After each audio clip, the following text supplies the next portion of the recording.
میں نے مجلس کا آغاز اللہ ہی کے رسول کے ایک ارشاد سے کیا ہے. ایکچولی یہ ایک شکر ہے. شیخ عباس قمی نے مفاتیح الجناح میں بھی یہ 4 شکر لکھے ہیں اور کہا یہ رسول سے حدیث ہے، امام علی سے ہم تک آیا ہے، بیچ میں اور کوئی نہیں. اللہ کا رسول امام علی سے بات کر رہا کہ یا علی ان 4 نعمتوں کا شکر ادا کرو. اگر ان 4 نعمتوں کا شکر ادا نہیں کرو گے تو میں ڈرتا ہوں اللہ کہیں ان نعمتوں کو سلب نہ کر لے. جب ایک معصوم دوسرے معصوم سے بات کرتا تو وہ معصوم کے لیے نہیں ہوتا، ہمارے لیے ہوتا ہے. سمجھ میں آئی بات؟ میں پہلی دفعہ آیا آپ کے پاس، مجھے معلوم نہیں آپ کا مزاج کیا ہے، لیکن دنیا بھر میں مومنین کا مزاج ایک ہی ہوتا نہیں. آپ بھی پہلی دفعہ مجھے سن رہے، دیکھ رہے. آج کا دن سرکار سے ہے تو میں سرکار ہی کے بارے میں پڑھوں گا انشاءاللہ. پہلا شکر کیا ہے اس میں؟ الحمدللہ الذی عرفنی نفسہ ولم یترکنی.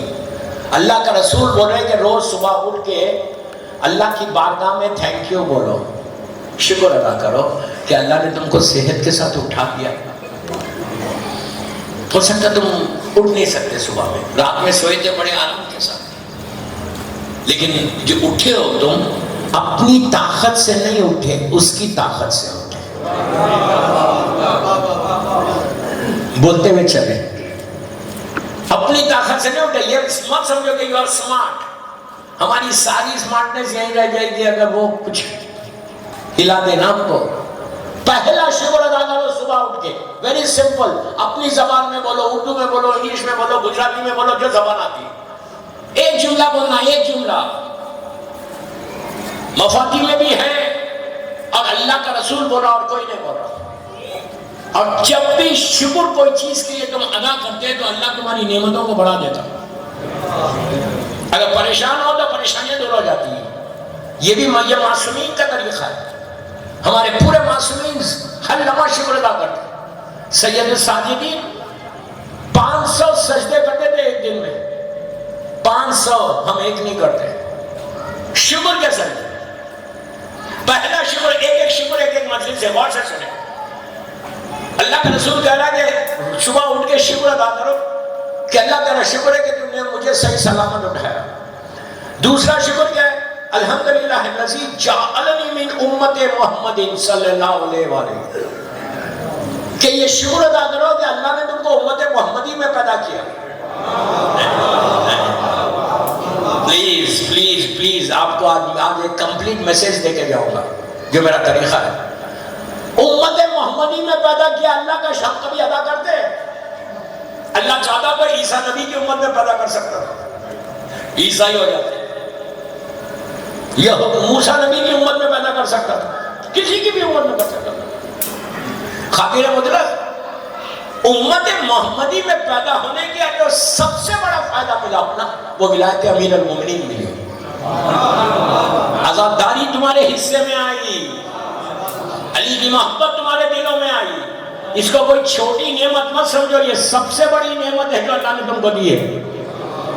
ہم کبھی شکر ادا کرتے صبح اٹھ کے؟ کبھی میں بولتا آج دنیا میں 1 بلین مسلمز ہیں. مور دین 1 بلین پوری دنیا میں. پوری دنیا میں آج مور دین 1 بلین مسلمز ہیں. اللہ اگر یہ اسی زمانے میں پیدا کرتا تو کسی اور گھر میں پیدا کر سکتا تھا. 1 بلین مسلمز ہیں، کہیں بھی پیدا کر سکتا تھا. یہ بھی شکر ادا کرو کہ اس گھر میں پیدا کیا جہاں سے ولایت ملی. اس ماں سے پیدا کیا کہ جس نے تم کو آزاداری کا سلیقہ دیا. اس باپ سے پیدا کیا کہ جس نے حلال رزق کھلایا تو دل میں محبت علی آئی. کبھی تم اپنے ماں باپ میں یوتھ کو بول رہا ماں باپ کا شکر ادا کرتے، اس لیے کہ یہ میرے جملے نہیں ہے، میرے چھٹے امام کے جملے کہ جب بھی ہماری محبت کسی کے دل میں دیکھو تو اس کے ماں کے حق میں دعا کرو. ہم کر رہے شکر. ہم سمجھ لیں گے میں خود شیعہ بن گیا. شیعہ نہیں بنا، بنایا گیا.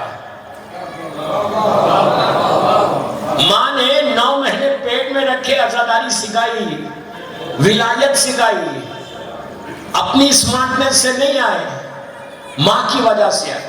اب امت محمدی، لفظ محمد ہم 24 گھنٹے لیتے، اذان میں لیتے، اقامت میں لیتے۔ سرکار کا یہ جو نام ہے نا محمد، اس پہ صلوات پڑھنا لازم ہے۔ اللہم صلی علی محمد، لازم ہے سرکار کے کئی نام ہیں۔ آپ یہ بولیے کہ ہم نے اسلام کو جو لیا نا، پلیز وہاں سے سنو، میں انگلش میں بولتا ہوں، مجھے عادت ہے، میں کیا کروں، گرانٹیڈ لیا۔ کیسے گرانٹیڈ کا مطلب کیا ہے؟ میرے ماں باپ شیعہ، میرے دادا دادی شیعہ، تو میں بھی شیعہ بن گیا۔ میں نے کوئی محنت کر کے شیعت نہیں لی، کوئی میری سیکریفائس نہیں ہے، کوئی میری قربانی نہیں ہے آج کے دور میں نے کیا کیا؟ پرانا کا زمانہ دیکھیں، ہر آدمی نے محنت کی، ولایت علی کو حاصل کیا، محنت کی۔ اگر آج آپ اتنے اچھے عزاخانے میں بیٹھ کے عزاداری کر رہے، تابوت اٹھا رہے، تو آپ کتنے سکون میں؟ جب آپ عزاداری کرنے مجلس میں آ رہے تھے تو کوئی آپ کو روک کے یہ نہیں بولا کہ تم مجلس حسین میں جاؤ گے تم کو مار دیں گے، تمہارے بچوں کو مار دیں گے۔ لوگوں نے قربانی دی تو آج عزاداری ہو رہی۔ کیا بول رہا ہے؟ بچے یتیم ہوئے تو آج عزاداری ہو رہی، عورتیں بیوہ ہوئی تو آج عزاداری ہو رہی، دیواروں میں چنے گئے تو آج تم عزاداری کر رہے۔ ہمارا کیا کنٹریبیوشن ہے؟ آپ سوچو میں کیا بول رہا ہوں، ہمارا کیا کنٹریبیوشن؟ کوئی کنٹریبیوشن نہیں ہمارا، ظاہری طور پر صرف شکر ادا کرو۔ نام محمد کا پاور دیکھو، نام محمد کی طاقت دیکھو، اسٹرنتھ دیکھو کہ کیا اسٹرنتھ ہے، کیا چیز ہمارے ہاتھ میں آئی۔ ہم اس نام سے اپنی تقدیر کو بدل سکتے، اس نام سے زمین آسمان کو بدل سکتے۔ کیا نام ہے؟ ضعیفی جوانی میں بدل سکتی اس نام سے۔ ارے یار آپ نہیں سمجھے، میں بہت بڑا جملہ، قرآن کا واقعہ ہے، سورہ یوسف، پورا قرآن میں سورہ موجود ہے۔ جتنے یہاں اولڈ لوگ بیٹھے ہوئے نا، ضعیف جوان بن سکتے ہیں، بننا ہے، یہ بننا ہے، ضعیف ہی رہنا ہے۔ ضعیف علی والا نہیں رہتا، یاد رکھو، اس لیے کہ تم بوڑھوں کے ماننے والے نہیں ہو، جوانوں کے ماننے والے ہو۔ حسن و حسین سیدہ شباب اہل جنہ ہے۔ تو منزل کیا ہے؟ نام محمد کی طاقت، خالی طاقت دیکھو، پاور دیکھو۔ مصر، ایجپٹ کا بازار، ہمارے رسول کے آنے سے لگ بھگ 3000 سال پہلے، لگ بھگ بول رہا ہے اپروکسیمیٹلی 3000 ایئرس پہلے، مصر کا بازار بھرا ہوا۔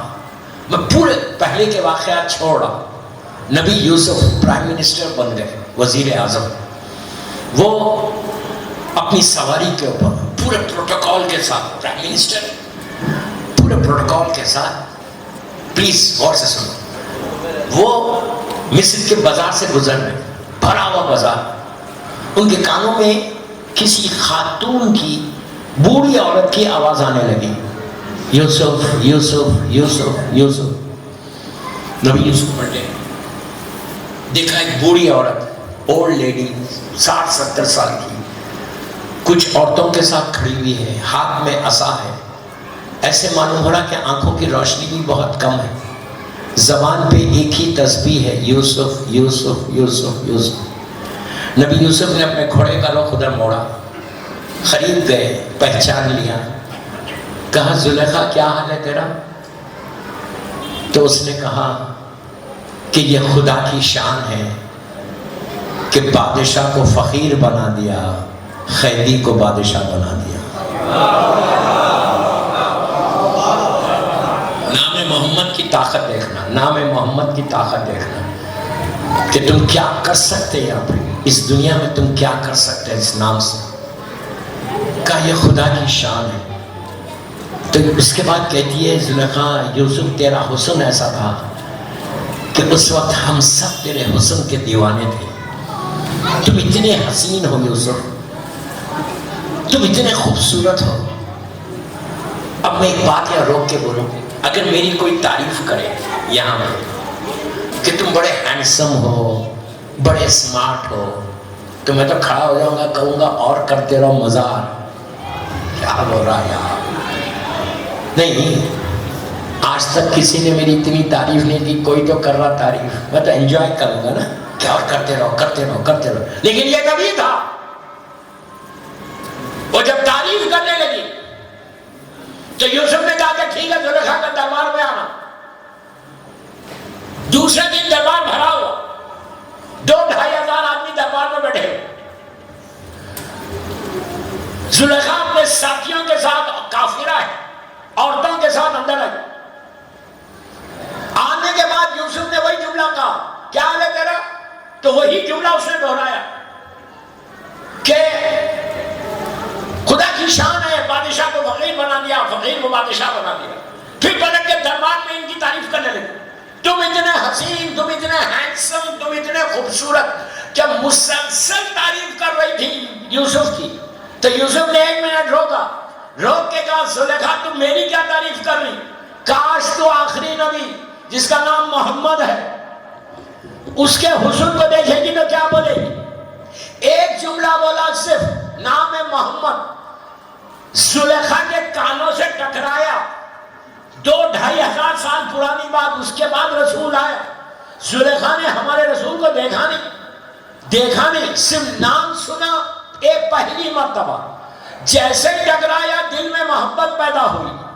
محبت کا پیدا ہونا تھا، اللہ نے جبرائیل کو بھیجا، جبرائیل کو بھیج کے کہا کہ یوسف اس سے پوچھو یہ چاہتی کیا ہے، کیا چاہتی ہے، what she wants۔ تو یوسف نے سے پوچھا کیا چاہتی ہے تو کہا میری سیفی کو جوانی میں بدلو، میری آنکھوں کی روشنی پڑھا دے۔ اب اللہ کا جملہ سننا جو یوسف سے کہا کہ یوسف جو زلیخا ڈیمانڈ کرتی ہے، جو وہ مانگتی ہے، اس کو ایکسپٹ کر لے، قبول کر لے، اس لیے کہ اس کے دل میں میرے حبیب کی محبت آ گئی۔ چلنا پڑے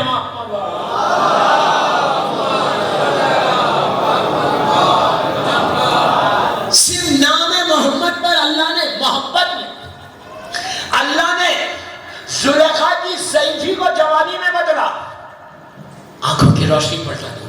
آج بھی اگر کسی کی بینائی میں کوئی پرابلم ہے، کوئی پرابلم، اگر تم روزانہ 18 مرتبہ یا محمد ہاتھ رکھ کے پہلے 5 سلوات اللہم صلی اللہ محمد وآل محمد وجل پڑھ لو، سیدھے دائیں یہاں رکھو اور 18 ٹائمز بولو یا محمد یا محمد یا محمد یا محمد، دوسری آنکھ پہ ہوتی، کبھی کیٹریکٹ نہیں آتا تم کو، کبھی آنکھ کی روشنی میں کمی نہیں ہوتی، اس نام کی یہ برکت ہے۔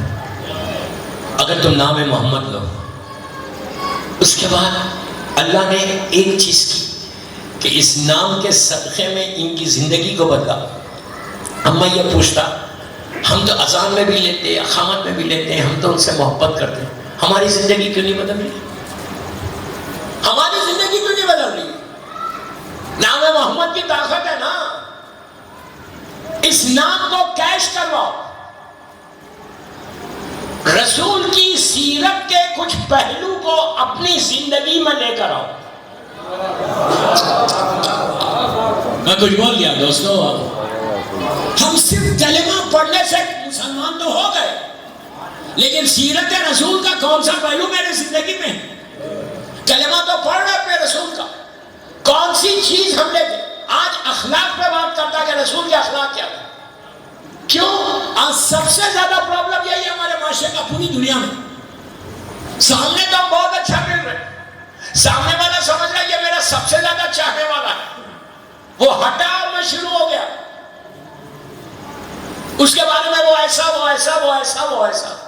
یہ کردار رسول نہیں ہے، سارے تمہارے عمل ختم ہو جائیں گے۔ اخلاق رسول کا تاریخ کا مشہور ترین واقعہ مدینہ منورہ، اللہ ہم کو زیارت نصیب کرے۔ اتنی آہستہ بولو گے تو جاؤ گے، بآواز بلند سلوات پڑے مدینے کی زیارت کرے۔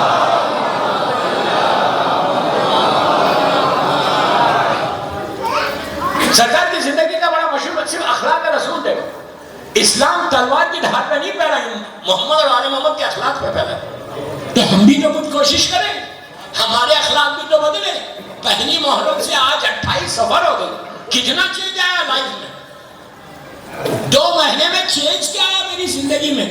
صبح شام تم نے عزاداری کی، میں جھوٹ کا بول رہا، صبح شام تم نے عزاداری کی، ماتم کیا، ذکر حسین کیا، چینج کتنا آیا؟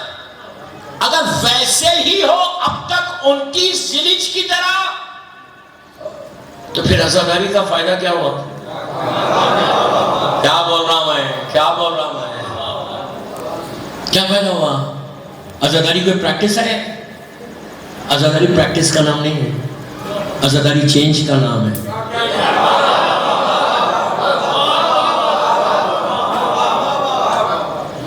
عزاداری ایک کمپلیٹ چینج کا نام ہے۔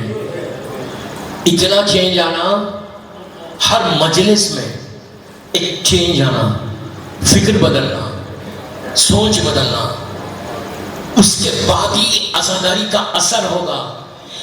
اگر آپ کو پتہ چل جائے خالی کہ عزاداری کا فائدہ کیا ہے، کیا اب کس کو بول رہا میں؟ آپ کو بول رہا، آپ جو عزادار بیٹھے ہوئے، آپ کا مقام آپ کو معلوم ہے کیا ہے؟ آپ سوچ سکتے، تصور نہیں کر سکتے، جو بیٹھ کے عزاداری کر رہے، جو سن رہے، مجلس میں بیٹھے ہوئے فرش عزا پہ، ان کو کیا نعمت ملی ہے۔ تاریخ کا ایک مشہور وہ واقعہ کمپلیٹ کرتا سرکار کا، لیکن اس سے پہلے آپ کے بارے میں بتا دو۔ حبیب ابن مظاہر، سب جانتے ہیں، لاکھوں سلام حبیب کو، کیا مقام ہے میرے مولا حسین کے اس دوست کا۔ کربلا میں مدرسے، دینی مدرسے، اللہ ہم کو کربلا مولا کی زیارت نصیب کرے انشاءاللہ۔ لیکن اچھی بات ہے کہ امپرومنٹ آ گیا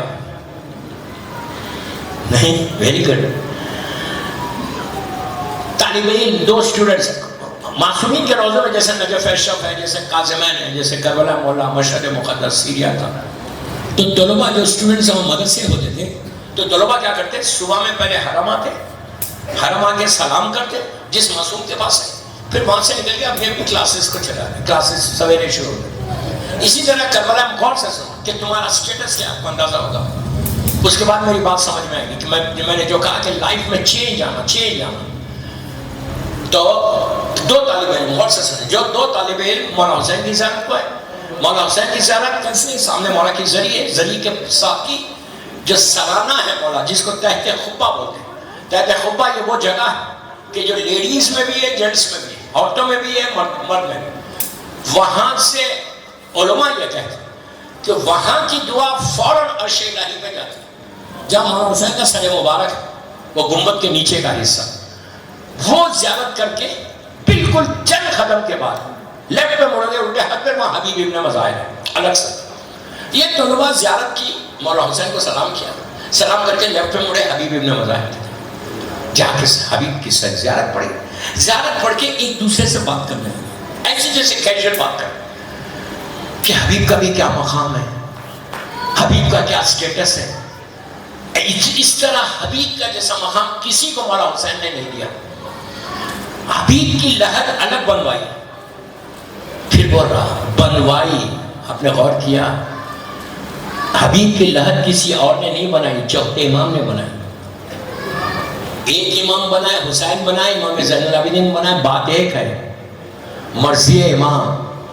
کہا کہ حبیب کا کیا سٹیٹس ہے، الگ لحد دی، جگہ دی، جبکہ جنگ شہیدہ میں پورے خاندان والے، جناب قاسم، جناب اونا محمد، پورے مولا حسن کے بچے، پورے رشتہ دار، شہدائے کربلا سب ایک جگہ، ایک بڑی لحد کے اندر۔ حبیب کو مولا نے الگ سے لحد دی، الگ کیا مقام دیا؟ بچپنے کا دوست تھا تو دوستی کے حق کو نبھایا، چائلڈہڈ فرینڈ تھے حبیب، دوستی کے حق کو نبھایا، الگ سے جگہ دی، خط لکھ کے بلوایا، شہزادی نے سلام کیا۔ اب حبیب کی کوئی خواہش نہیں ہوگی، ایک دوسرے سے بات کرنے لگے، اتنا مقامات ملے حبیب کو۔ شب میں خواب میں دونوں نے حبیب ابن مظاہر کو دیکھا، دیکھ کے کہا کہ اے زائر حسین، اے میرے مولا کے زائر، تم لوگ جو بات کر رہے تھے وہ حق ہے، سچ ہے، میرے مولا نے دوستی کے حق کو نبھایا، مجھے الگ جگہ دی، مجھے خط لکھ کے بلوایا، اور بی بی نے مجھے سلام کیا. یہ میری سب سے بڑی عزت ہے. بی بی کا سلام میرے پاس آیا، خط آیا حسین کا، الگ جگہ دی، بہت بڑی عزت دی حسین نے. تو ان لوگوں نے کہا اب تو کوئی خواہش نہیں ہے نا. حبیب نے کہا ابھی ایک خواہش ہے میری. ان لوگوں نے کہا کہ اتنی نعمتیں ملنے کے بعد اب کیا خواہش ہو سکتی ہے آپ کی؟ ہر چیز تو مل گئی. انہوں نے کہا حبیب ابن مزاحم شیخ عباس قمی اس واقعے کو لکھتے ہیں، مفاد الجنا کا رائٹر، اللہ ان کے درجات بلند کرے. شیخ کہتے ہیں کہ ان لوگوں نے کہا کہ حبیب نے کہا ان دونوں سے، اے سائل حسین، بے شک سب کچھ ملنے کے بعد بھی اگر اللہ مجھے زندہ کرے تو میں حسین کی مجلس میں عزادار بن کے بیٹھوں. تم سمجھے اپنا اسٹیٹس کیا ہے؟ تم سمجھے اپنا مقام کیا ہے؟ کبھی بغیر وضو کے نہیں آنا یہاں. فرشازہ اس سے اچھی بہتر جگہ نہیں ہے جہاں تمہاری دعا قبول ہو. جب دعائیں تمہارے رت ہوگی نا، یہاں کے بیٹھ کے دعا کرو. یا صرف اپنے لیے دعا نہیں کرنا، جب بھی بیٹھو فرشازہ پہ پہلی دعا اپنے ماں باپ کے لیے کرو. کیوں خاموش ہو گئے؟ کیوں کرو ماں باپ کے لیے؟ اس لیے کہ اگر تم فرشازہ پہ آئے ہو تو ماں باپ کی طرف سے آئے، تو سب سے پہلا شکر اللہ کا یہ کرنا کہ اللہ تیرا شکر ہے ماں باپ زندہ ہے تو ان کی سلامتی کی دعا کرو، ماں باپ مر گئے تو یہ دعا کرو کہ پروردگار یہ میری مجلس کا ثواب میری ماں میرے باپ کو دے دے. یہ مت سمجھو تم بول دو گے دے دو گے تو تمہارا ثواب کم ہوگا. اللہ کے خزانے میں کمی نہیں. تو آپ غور کریں، پہلا شکر جب فرشازہ میں بیٹھو ماں باپ کے لیے دعا کرو. ابھی آپ کا سٹیٹس ہے. اب میں وہ واقعے کی طرف جا رہا کہ اخلاق رسول کیا تھے. یہ چیز آج ہمارے پاس آنا چاہیے. آج کی مجلس کے بعد یہ تصور کرو کہ چیک کرو اپنے آپ کو کہ میرے اخلاق کیسے میرے رشتہ داروں کے ساتھ، میرے اخلاق کیسے میرے بھائیوں کے ساتھ، میرے اخلاق کیسے مومنین کے ساتھ، میرے اخلاق کیسے میرے غریب رشتہ داروں کے ساتھ. پیسے والوں سے تو سبھی دوستی رکھتے، غریب سے رکھو تو وہ بازار. کوئی پیسے والے سے اپنے تعلقات خراب نہیں کر رہا، کرتا ہے وہ بولتا ہے یار اس سے تعلقات رہیں گے فائدہ ہوگا. کوئی فائدہ نہیں پہنچاتا، فائدہ وہ پہنچاتا. تو اللہ کے رسول کے اخلاق مدینہ منورہ میں، اللہ ہم کو زیارت نصیب کرے انشاءاللہ. مدینہ منورہ میں اسلام کا وہ پیریڈ، وہ زمانہ جو گولڈن ایرا، سنہرا زمانہ تھا، 3 یا 4 ہجری، اور سارے کے سارے مسلمان. جنگ احد، خیبر بھی، خندق بھی ہو گئی، خیبر بھی ہو گئی تھی 7 ہجری سے، خیبر کی جنگ بھی ہو گئی. مدینہ منورہ میں سارے مسلمان ہیں، لیکن ان مسلمانوں کے درمیان 3 یا 4 یہودی اور عیسائی فیملی بھی رہتی تھی. کتنی بڑی بات ہے کہ رسول کے شہر میں عیسائی اور یہودی بھی رہتا ہے.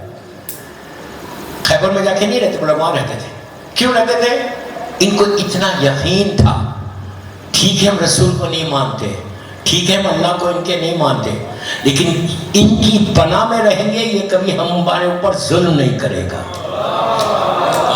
دوستو تم بھی ایسے کیریکٹر کو بتاؤ، اسلام کو ایسے پیش کرو، ایک لائن کو ڈیوائڈ کرو، یوں کو بنا لکیر کو کھینچو، دنیا کو بتاؤ وہ اور ہے ہم اور ہے.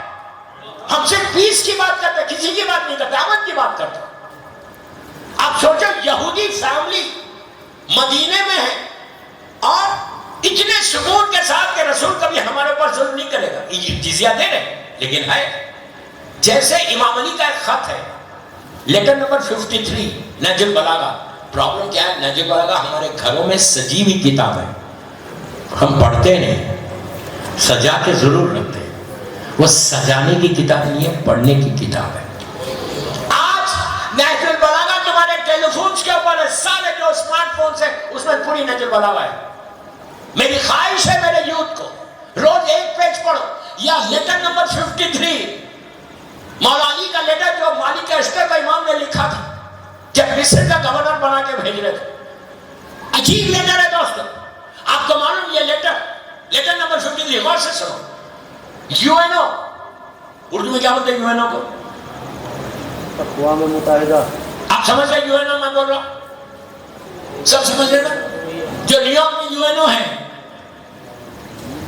اقوام متحدہ اردو میں جس کو بولتے. یو این او کے چیف تھے کوفی عنان، بڑے مشہور تھے. گلف وار کے زمانے میں ان کا کافی بڑا رول تھا. ابھی حال میں ان کا انتخاب بھی ہو گیا. کوفی عنان، کوفی عنان کے پاس نہج البلاغہ کا لیٹر نمبر 53 پہنچا. لیٹر پڑھا، لیٹر پڑھ کے سارے عرب ممالک کو لکھا، ان کی یہاں کے رولرز کو، کہ اگر تم اس کنڈیشنز پہ حکومت کرو گے تو سارے جھگڑے ختم ہو جائیں گے. 1400 سال کے بعد علی کے خط کا یہ ریکارڈ دیکھو. لیٹر نمبر 53 میں مولا نے مالک اشتر کو کیا لکھا جب گورنر بنا کے بھیج رہے تھے؟ کہا مالک تو گورنر بنا کے بھیج رہا میں تم کو، تم گورنر ہو وہاں پہ. یاد رکھو تمہارے دو بھائی ہیں وہاں پہ، ایک تمہارا ایمانی بھائی ہے، ایک تمہارے شہر میں جو رہتا وہ بھی تمہارا بھائی ہے. جو غیر ہے اس کو احساس نہیں ہونا کہ وہ مسلمان نہیں ہے، تمہارا نہیں چاہنے والا اللہ کا چاہنے والا نہیں ہے، تو اس کو خوف نہیں رہنا. وہ بھی اسی امن کے ساتھ اس کو رکھنا جیسے تم اپنے ایمانی بھائی کو رکھ رہے. یہ میرا مولا علی کی تعلیم ہے. علی کے وہی چیز اللہ کے رسول کے شہر میں مدینے میں ایک یہودی فیملی تھی. سرکار گزر میری طرف دیکھو، سرکار نیچے سے جا رہے، روز جاتے تھے ایک جگہ ایک وقت پہ. یہ عورت مشہور بات ہے، یہ عورت کیا کرتی تھی؟ کچرا گاربیج کھڑکی میں سے اللہ کے رسول پہ پھینک دیتی تھی. آپ انصاف سے بولو، آج اگر آپ اس میرٹ کے اس حصے سے جائیں، کوئی آپ پہ کچرا پھینکے تو آپ کا کیا حال ہوگا؟ پکڑ کے ماریں گے نہیں؟ ہنگامہ مچا دیں. وہ کچرا پھینکتی تھی. جو ساتھ مسلمان ہیں ہنگامہ مچا تھا. اللہ کے رسول کہتے تھے نہیں خاموش پڑ جاؤ، شاید وہ مجھے نہیں جانتی. کیا جملہ ہے مولا کا، شاید وہ مجھے نہیں جانتی، شاید اس نے دیکھا نہیں. اس طرح سمجھا. ایک سٹیج ایسا آیا، روز روز گزر رہے کچرا پھینک رہے. تو اللہ کے رسول نے، لوگوں نے کہا یا رسول اللہ آپ راستہ بدل دیں، دوسرے راستے سے جائیے، کم وقت ہے، ایسی کر رہی. اللہ کے رسول نے کہا میں راستہ نہیں بدلوں گا، میں اس کا راستہ بدل دوں گا. میں اس کا راستہ، کردار کردار کردار کردار، میں اس کا راستہ بدلوں گا. ایک دن اللہ کا رسول جا رہا، کچرا نہیں آیا اوپر سے، خاموش بیٹھے. دوسرے دن گئے، دوسرے دن بھی نہیں آیا. ہم رہتے بولتے یار اللہ کا شکر ہے اس کو توفیق ہو گئی، یہی بولتے نا. تیسرے دن بھی گزرے، نہیں آیا. دریافت کیا کہ یہ خیریت سے تو ہے؟ دشمن ہے، دشمن ہے. کردار دیکھو کردار، کہا یہ خیریت سے تو ہے؟ لوگوں نے کہا کہ نہیں ہے، یہ اللہ کے رسول یہ بیمار ہو گئی. سرکار سیدھا دروازے پہ چلے گئے، جا کے ناک کیا. اندر سے کنیز آئی، پوچھا کون ہے؟ تو کہا میں اسلام کا رسول آیا ہوں. بس وہ گھبرا گئی، وہ تو جانتی تھی اس کی مالک کی حرکت. اندر جا کے کہا اب ہے تیری شامت، اللہ کا رسول آیا تیرے دروازے میں دل سے بدلہ لینے. وہ گھبرا گئی یہودی عورت. اسے کہا اچھا اندر بھیجو. سرکار اندر آئے. جیسی اندر آئے اس نے پہلا جملہ یہ کہا کہ اے اللہ کے رسول، میں بول رہا اللہ کے رسول، اس نے نہیں کہا ہے، اس نے محمد کہا کہ اے اللہ کے رسول تم نے بڑا اچھا وقت ڈھونڈا مجھ سے بدلہ لینے کا. اس وقت سرکار نے کہا کہ میں تجھ سے بدلہ لینے نہیں آیا، میں پوچھنے آیا تیری طبیعت کیسی ہے. اس کو یقین نہیں آیا، یقین نہیں آیا رسول کے جملوں کو کہ میں اس کے ساتھ یہ سلوک کر رہی اور یہ میری طبیعت، میرا سگا بھائی نہیں آیا میرے پاس. کیا بول رہا میں؟ یہ پیغام تھا یہاں پہ کہ اگر کوئی بیمار ہے، مثال کی طور پہ آپ مسجد جا رہے روز اور دیکھ رہے مسجد میں ایک آدمی روز آتا تھا مومن، آج نہیں آیا، کل نہیں آیا، 2 دن 3 دن، سیدھا بلکہ پوچھو اس کو کیا ہوا. مسجد میں کوئی الگ نماز نہیں پڑھتے، مسجد میں کوئی الگ نماز نہیں پڑھتے، وہی 3 رکعت مغرب کی پڑھتے، وہی 2 رکعت فجر کی پڑھتے۔ اگر کوئی مسجد میں سیدھا جائے اور جا کر سیدھا باہر نکل جائے نماز پڑھ کے تو اس کی نماز نہیں۔ مسجد میں جب تم نماز پڑھو، پڑھنے کا مقصد ہی یہ بتایا گیا کہ ایک مومن دوسرے مومن سے ملے، پوچھے بھائی خیریت تو ہے۔ ہم پوچھتے ہیں بھائی، سگا بھائی ادھر کھڑا ہوا ہے، ایک بھائی ادھر کھڑا ہوا ہے، کیا ہے؟ بات چیت نہیں ہے۔ پھر بڑے مومن ہو، پھر بڑے عزادار ہو، فرش عزا پہ آ رہے، ایک وہاں بیٹھا ہوا ہے، ایک وہاں بیٹھا ہوا ہے۔ یہ بیماری کو ختم کرو، یہ خط رحمی کو ختم کرو۔ جب تک خط رحمی ہمارے قوم میں رہے گی تم کبھی آگے نہیں بڑھ سکتے۔ یہ یوتھ چینج لانا، لڑکا لڑکی چینج لانا، کیسے؟ تم اپنے ماں سے، اپنے باپ سے محبت سے، پیار سے بات کرو، اور بات کر کے بولو کہ فلاں رشتہ دار سے ہم نہیں ملتے، یہ رسول کا حکم ہے کہ خط رحمی نہیں کرنا، ہمارا فرض ہے کہ ہم مل لیں۔ بچے انقلاب لائیں، ماں کو باپ کو محبت سے پیار سے بول کے چینج کرو۔ انقلاب کا نام اسلام ہے، گھر میں بیٹھنے کا نام اسلام نہیں۔ سب بات پڑھ لیں محمد۔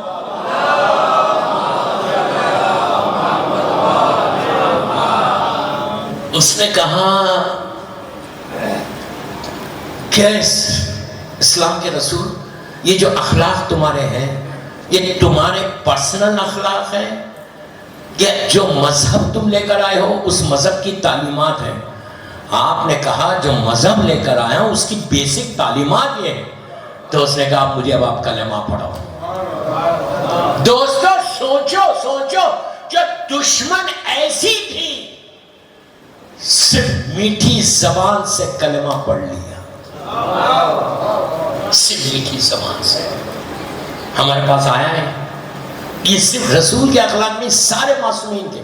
امام علی کے زمانے کا ایک اور یہودی کا واقعہ یاد آیا مجھے، علی کی دور خلافت کوفہ۔ غور سے سنو، میں صرف یوتھ کو بول رہا کہ اگر تمہاری زبان میٹھی ہو جائے نا تو تم یہ پورے منٹ میں انقلاب پیدا کر سکتے۔ آج کے دور کا انقلاب تلوار تیر کا نہیں ہے، آج کے دور کا انقلاب تمہارے کردار کا انقلاب ہے، تمہارے اخلاق کا انقلاب ہے۔ اگر آج میں اللہ کے رسول کی شہادت کی مجلس پڑھ رہا اور ان کی زندگی کا یہ واقعہ نہ پڑھوں یا ان کی زندگی سے میں کوئی چیز نہ لوں تو فائدہ کیا میری اس ساری عبادت کا؟ اخلاق کو صحیح کرنا، بیہیویئر کو صحیح کرو۔ امام علی کے اخلاق دیکھیں، دور خلافت ہے۔ میرا مولا، غور سے سنو، بہت چھوٹا سا واقعہ لیکن ایک کمپلیٹ پیغام ہے۔ میرا مولا کوفے سے باہر گیا اکیلے، عام طور پہ اکیلے نہیں جاتے تھے لیکن تھوڑی دوری جانا تھا۔ میرا مولا اپنے گھوڑے پہ گیا اور جب واپس آ رہے تھے کام کر کے آدھا 1 گھنٹہ 2 گھنٹے کے بعد، تو اس زمانے میں ایسی روڈز نہیں تھی، نہ سیمنٹ روڈ تھی نہ ٹار روڈ تھی، ریگستان تھا، اس میں راستے بنے ہوئے تھے۔ میرا مولا ایک اور یہودی آیا، آ کے دونوں ایک جگہ ملے۔ جیسی ملے، مولا کا یہ طریقہ تھا، غور سے سنو، امام علی کا یہ طریقہ تھا کہ سلام پہلے کرتے تھے۔ مولا علی سے پوچھا گیا کہ یا علی، ہم کو یہ کیسے معلوم ہو کہ میرے پاس غرور نہیں ہے؟ خاموش مت سنو، یہ مجھے کیسے معلوم ہو کہ میرے پاس غرور نہیں ہے؟ غرور کس کا ہوتا؟ پیسے کا، دولت کا، بڑے گھر کا، بڑی گاڑی کا، حسن کا، بیوٹی کا، خوبصورتی کا، بھاری لباس کا، میں کیا کیا گناؤں آپ کو، ہر چیز کا حسن ہے۔ جب پیسہ زیادہ آ جاتا تو غرور کیسا آتا؟ سیدھے منہ کسی سے بات نہیں کرتے، یہاں تک کرتے کہ مسجد بھی جائیں گے تو دیکھتے کس کے پہلو میں بیٹھنا ہے جا کے، ارے یہ میرے برابر کا ہے، اس کے پہلو میں جا کے بیٹھتے۔ آپ کو کیا معلوم، میں تو بلینروں کے ساتھ رہتا ہوں پوری دنیا میں، میں جانتا ہوں نا پیسے والوں کا مزاج، ایسا مزاج، پیسہ بولتا ہے، پیسے کی آواز ہے، پیسے کا لہجہ ہے۔ اللہ پیسہ دے تو توفیق دے، ورنہ نہ دے۔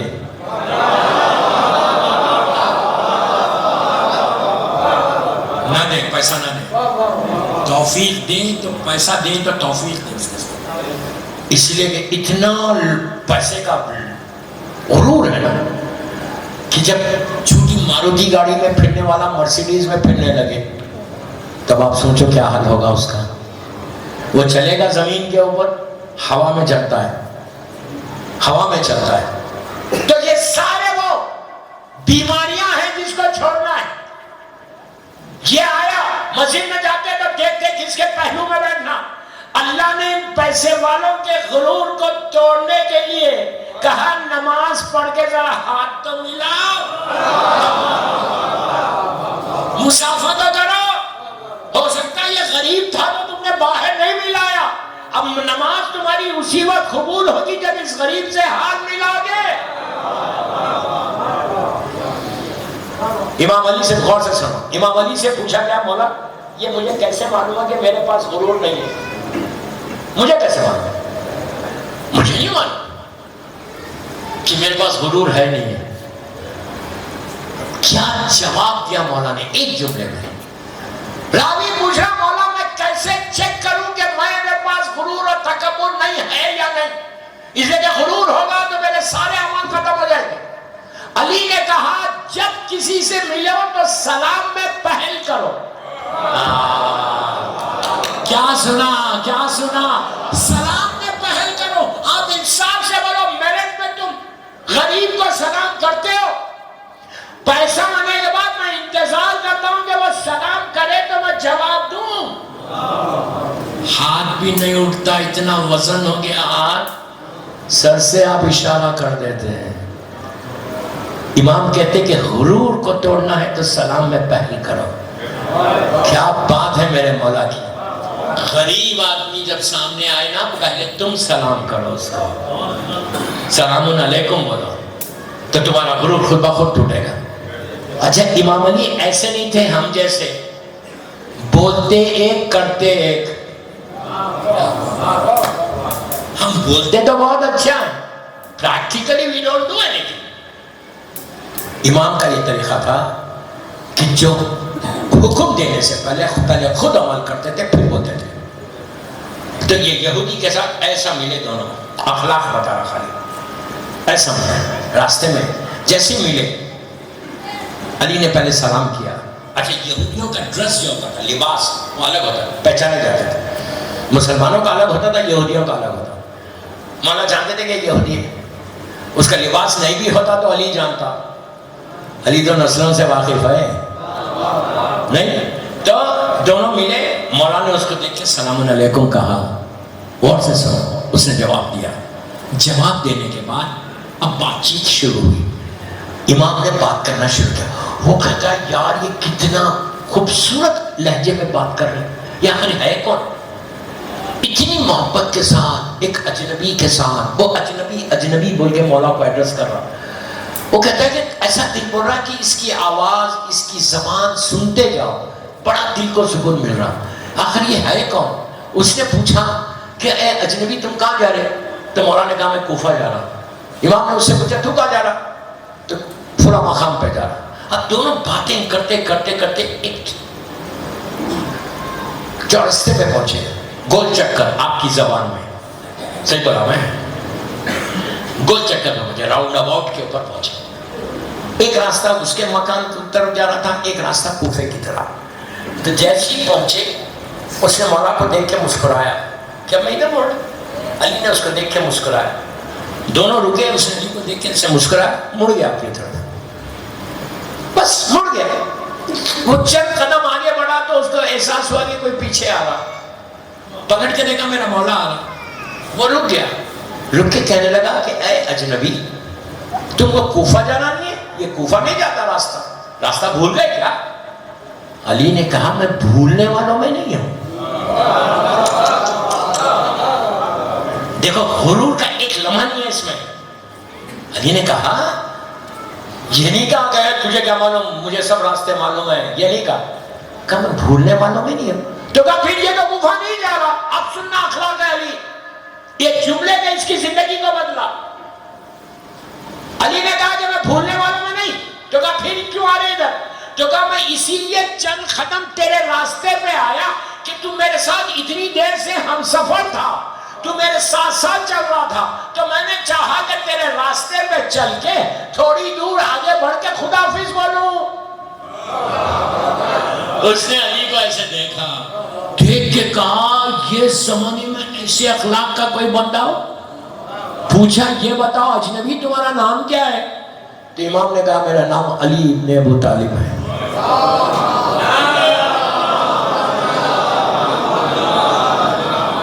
میرا مولا ہمیشہ اپنے باپ کے نام کے ساتھ اپنا نام بولتا تھا، اس لیے بولتا تھا جس کا باپ ایسا ہو تو بیٹا بولے، جس کے باپ کا پتہ ہی نہیں ہے وہ بیٹا کیا بولے اپنے باپ کا نام۔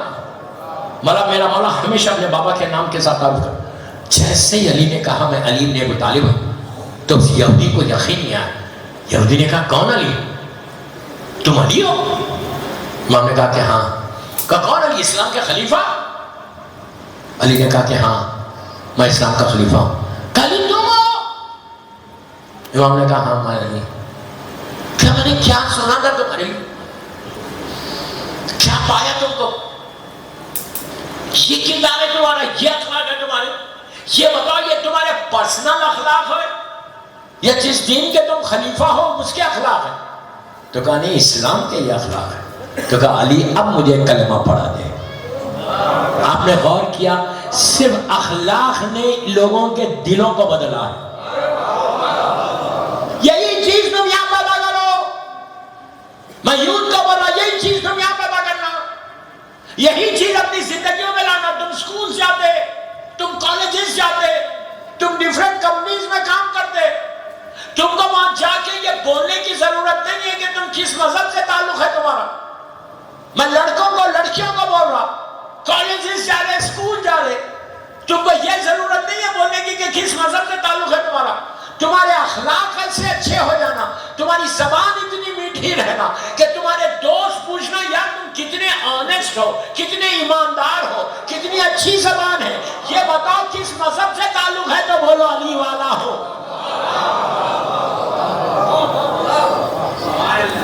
یہ کیریکٹر کو پیدا کرو، اس طرح اسلام کو پھیلاؤ، یہ تمہاری ذمہ داری ہے۔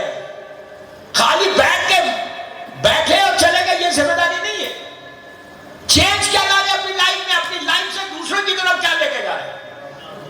اگر تم چینج نہیں لاؤ گے تو تم یاد رکھو کہ اگر تم یہ ایسے کام کرو گے تو تمہارا نام ہمیشہ باقی رہے گا میرٹ میں۔ پیسہ میرٹ میں نام تمہارے باقی کو نہیں رکھے گا، یاد رکھنا۔ پیسہ نام باقی نہیں رکھتا، تمہارا کردار، تمہارے کام پیسے اوپر نام کو باقی رکھتے ہیں۔ تاریخ اٹھا کے دیکھو، ہماری ہسٹری اٹھا کے دیکھو، آج سب زندہ کیسے علی والے، بڑی بڑی حکومتیں کرنے والے ختم ہو گئے، پیسے والے سب ختم ہو گئے۔ جس نے اپنی زندگی کو ڈیووٹ کیا امام علی کی طرف، جس نے علی اپنی زندگی کو، اپنے کردار کو امام علی کے کردار کی طرف لے کر گئے، وہ آج زندہ ہے۔ میں تم کو تاریخ کا ایک واقعہ بتا دوں، اسی انڈیا کا، آپ لوگ جہاں رہتے ہیں، یہ نارتھ انڈیا جو، یہ پورا نارتھ انڈیا، دہلی، آگرہ، لاہور، پنجاب کا پورا بیلٹ، آج سے 400 سال پہلے یہاں پہ کوئی نام علی نہیں لے سکتا تھا، کوئی اپنے آپ کو شیعہ نہیں بول سکتا تھا، کوئی عزاداری نہیں کر سکتا تھا۔ کون سا پیریڈ ہے یہ؟ مغل امپائر، اکبر کا زمانہ، جہانگیر کا زمانہ، اورنگزیب کا زمانہ، یہ سارے بڑی بڑی حکومتیں کرنے والے۔ آگرہ کتنا قریب ہے یہاں سے، فتح پور سیکری، اور یہ نام نہیں لے۔ پلیز میں یوتھ کے لیے پڑھ رہا یہ واقعہ تم کو موٹیویٹ کرنے کے لیے کہ تمہاری فکر بدلنا آج کی مجلس کے بعد، ایک انقلاب آنا تمہاری، پورا امام بارگاہ بھرا ہوا ہے ماشاءاللہ، مولا تم کو آباد رکھے۔ میرے بھائی میں دعا دیا، پورے مل کے تو بولو آمین۔ کوئی نہیں دیتا آج کل دعا، شکر کرو کسی نے دعا دی۔ چلو پڑھ لے محمد والے محمد۔ میں نے ابھی ایک جملہ بولا کہ اگر تم کام کرو گے نا میرٹ میں تو تمہارا نام باقی رہے گا۔ کئی ایگزامپلس دے سکتا ہوں، پہلے یہ سن لو، اس کے بعد 1 گھنٹے میں ختم کروں گا میں اس۔ ہوا کیا؟ اکبر کا زمانہ، اکبر امپائر کا زمانہ، دشمن اہل بیت، میں عورت کو بھی بول رہا، مرد کو بھی بول رہا، لڑکی کو بھی بول رہا، لڑکے کو بھی بول رہا ہے، غور سے سنو، ایک کمپلیٹ میسج ہے اس میں۔ دشمن اہل بیت، مولا کا نام ہی نہیں لے سکتے، اپنے آپ کو شیعہ بول ہی نہیں سکتے، دفن ہو جاتے۔ انڈیا کی بات کر رہا ہے، انڈیا کی، کوئی بنی امیہ بنی عباس کی حکومت کی بات نہیں کر رہا، یہاں مغل امپائر کی بات کر رہا۔ لیکن عجیب بات یہ کہ اتنے سخت زمان، پلیز غور سے سنو، اتنے سخت زمانے میں جو اس بادشاہ اکبر کے اطراف جتنے لوگ تھے، جو حکومت چلا رہے تھے، پوری مغل امپائر جو چلا رہے تھے، وہ کون تھے معلوم؟ سارے کے سارے شیعہ تھے۔ کیوں تھے شیعہ؟ جاہل ہوتے تو نہیں ہوتے۔ میرے یوتھ کو پیغام ہے، میرا یوتھ کو پیغام ہے، میرے جوانوں کو، لڑکا لڑکیوں کو پیغام ہے۔ امامت، پلیز غور سے، امام علی کا جملہ گلے میں تعویذ بنا لو۔ میرا مولا بولتا کہ اتنے علم کو حاصل کرو کہ بڑی بڑی حکومت تمہاری محتاج ہو جائے۔ کیا بات ہے میرے مولا کی! اگر آج انڈیا میں تم کو رہنا ہے تو علم کے ذریعے رہ سکتے، جاہل رہو گے تو نہیں رہو گے۔ میرا مولا بولتا اتنی حکومت، اتنی علم کو حاصل کرو کہ بڑی بڑی حکومت تمہاری محتاج ہو جائے۔ مغل امپائر محتاج تھا ان کے، سارے کے سارے مولا کے چاہنے والے تھے، اور ایسے چاہنے والے ہماری طرح نہیں، ریئل چاہنے والے۔ تو ان کلوز لوگوں نے میٹنگ کی، ان لوگوں نے میٹنگ کی، قریبی لوگ پورے شیعہ کے کہ ٹھیک ہے ہم تو جتنا کام کرنا ہے، پلیز غور سے سننا، ہم کو جتنا کام کرنا ہے ہم تو کر رہے ہیں، لیکن ہم اکیلے تو نہیں کر سکتے۔ اس کام کے لیے، شیعت کو پھیلانے کے لیے کسی عالم کی ضرورت، عالم کو ضرور بلانا چاہیے۔ عالم آئے گا وہ کام کر سکے گا، ہم نہیں کر سکیں گے، ہم اس کی پوری مدد کریں گے۔ اسی لیے میں ہمیشہ بولتا کہ اپنے مرجع کو مضبوط کرو۔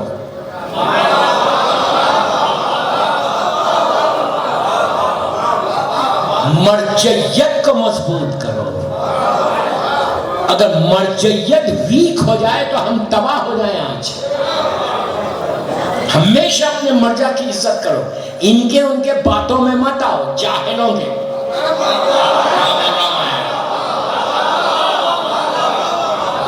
آج کل یہ جہالت اتنی پھیل گئی کہ ہم ان کو نہیں مانتے، ان کو نہیں مانتے۔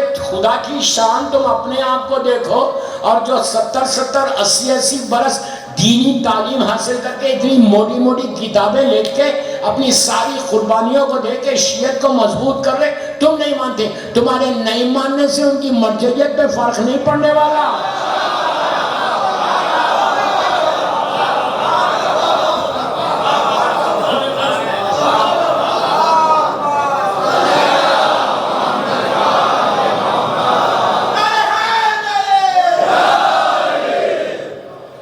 نہیں پڑھنے والا۔ مرجعیت میں یوتھ کا بولنا تمہاری ذمہ داری۔ اگر کوئی آواز آئے بھی کہ ان کو مت مانو، ان کو نہیں مانو، شیخ صاحب ہو، رہبر موسم ہو، کن کا نام ان کا نام لے دو، ان کو بولو بابا تم خاموش بیٹھو۔ آپ کو معلوم ہے کہ میں نے شاید کسی مجلس میں، ابھی کل کی مجلس میں کہا تھا، وہاں پہ زیدی فارم پہ، وہ جملہ نہیں بول رہا، وہاں پہ میرے مولا کا ایک جملہ، اللہ کے رسول کی حدیث ہے، اللہ کے رسول کی حدیث ہے، غور سے سنو، کہ اگر کسی جملے سنو، اگر کسی باعمل عالم کے ہاتھ میں ٹوٹا ہوا قلم کوئی دے، باعمل، جیسے ہمارے سارے مراجع، باعمل عالم کے ہاتھ میں کوئی ٹوٹا ہوا قلم دے تو اللہ اس کو وہ اجر دے گا جیسے جنگ احد میں اس نے علی کے ہاتھ میں تلوار دی۔ اس لیے کہ ساری تم کو جنگوں کا، کربلا کا جو کچھ معلوم ہوا وہ کیسے معلوم ہوا؟ ان کی وجہ سے معلوم ہوا نا۔ حلال حرام معلوم ہوا تو ہمارے مراجعوں کی طرف سے معلوم ہوا۔ اگر یہ نہیں ہوتے، یہ کام نہیں کرتے تو آج ہم میرٹ میں بیٹھ کے ہم کو یہ پتہ نہیں چلتا کہ وضو ایسا کرنا یا ایسا کرنا۔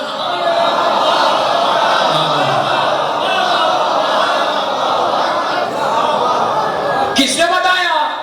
ہم نے اپنی آنکھوں سے تھوڑی دیکھا، سرکار کا وضو کرتے ہوئے ایسے نہیں دیکھا۔ کل اگر اللہ کو پوچھے مرنے کے بعد کہ پورے ایک نماز قبول نہیں ہوئی، تیرا وضو غلط تھا، اس لیے تو آپ پوچھیں گے کیا غلط تھا؟ تو نے پانی ایسے کیوں ڈالا، ایسے کیوں نہیں ڈالا؟ ہم کیا کہیں گے کہ ہم تو آغا شیستانی کی تقلید میں تھے، ہم رہبر موصف کے تھے، رہبر نے جو بتایا وہ ہم نے کیا. تو عزیزو شکر ادا کرو کہ یہ سارے مراجع تمہارے اعمال کو قبول کرانے کے لیے بیچ میں ہیں.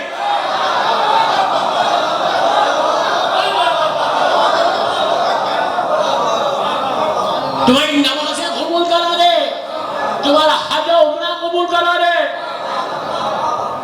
تم کو حرام و نجس بتا رہے. اگر یہ نہیں ہوتے جیسے دوسری قوموں کا حال ہے ویسے تمہارا حال ہوتا. یہ جو شکر ادا کرو کہ اللہ نے ہمارے اوپر کرم کیا، ہم در اہل بیت سے وابستہ ہے. یہ جتنے جاہل لوگ اگر کوئی ایک جملہ بھی بولے ان کو وہی ختم کرو. اپنی بستی میں، اپنے شہر میں ایسے لوگوں کو پناہ مت دو جو مرجعیت کے خلاف ہو.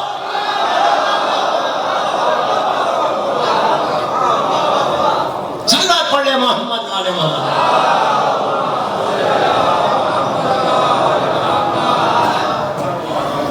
وہ بس 1 گھنٹے میں ختم کرنا چاہتا تھا، بعد میں بات نکلتی جائے. ایک چیز یاد رکھو، منبر پہ پڑھنے والا نہیں پڑھتا، پڑھایا جاتا. بس یہ واقعے کو تیز کرتا بات کو کمپلیٹ کرنے کے لیے.